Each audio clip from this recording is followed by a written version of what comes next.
हाथरस हादसे में सैकड़ों लोगों की जान चली गई। किसी ने अपने लाडले को अपनी आंखों के सामने ही दम तोड़ते देखा तो कईयों ने अपनी मां को खो दिया। भारत एक्सप्रेस संवाददाता देवनाथ ने एटा के एक ऐसे परिवार से बात की जिन्होंने अपनी मां को खो दिया है। इस दौरान आक्रोशित बेटे ने कहा कि ऐसे सत्संग समारोह पर तत्काल से रोक लगनी चाहिए। तस्वीर देख रहे हैं आप, कल तक इस परिवार की माँ थी और यहाँ पर जो है थी, लेकिन जो हादसा हुआ हाथरस में उसके बाद ये पूरा परिवार शोकाकुल है, क्योंकि उन्होंने अपनी माँ को खो दिया है। न जाने कितने लोगों ने अपने बच्चे, अपनी पत्नी, अपनी माँ को खोया है। भगदड़ में जो कुछ हुआ तो इन्होंने अपनी माँ को खो दिया है। हमारी पत्नी ने हमको बताया था कि फ़ोन करके कि मम्मी की तबीयत ख़राब है, हम एटा लेके आ रहे हैं एम्बुलेंस से। फिर वो कहा जल्दी से आप आ जाओ। फिर वहाँ हम जब वहाँ आने लगे तब देखा तो वहाँ भगदड़ से पता चला कि भगदड़ होने के कारण ये बहुत बड़ा हादसा हुआ था। छोटे भाई ने फ़ोन करके बताया था 3 बजे, तो मैं वहाँ से पता चला मुझे कि माँ नहीं रही हैं, तो मैं वहाँ से आया। रास्ते में देखा भी मैंने, जैसे उधर से रास्ता अलीगढ़ में रहता था मैं, तो वहाँ से देखा मैंने कि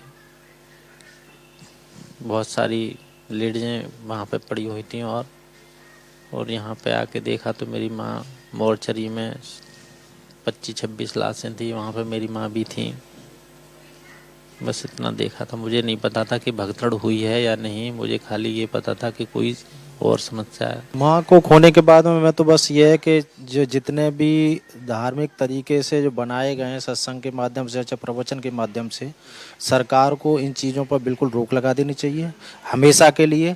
चाहे कहीं भी कोई टीवी के माध्यम से अगर दे रहा है, घर वहाँ पे इकट्ठी भीड़ कहीं भी एकत्रित नहीं होनी चाहिए। उससे पहले सरकार ये सोचती है कि भाई हमारे द्वारा कम से कम सरकार को भी इस चीज़ के लिए देखना चाहिए। जब तक इस तरह के बाबा चाहे कोई भी बाबा हो, मेरे लिए ये नहीं है सत्संग आज मेरे साथ हुआ है तो मैं तो बस यही कहूँगा कि आगे कभी 129 लोग के परिवार उजड़ गए।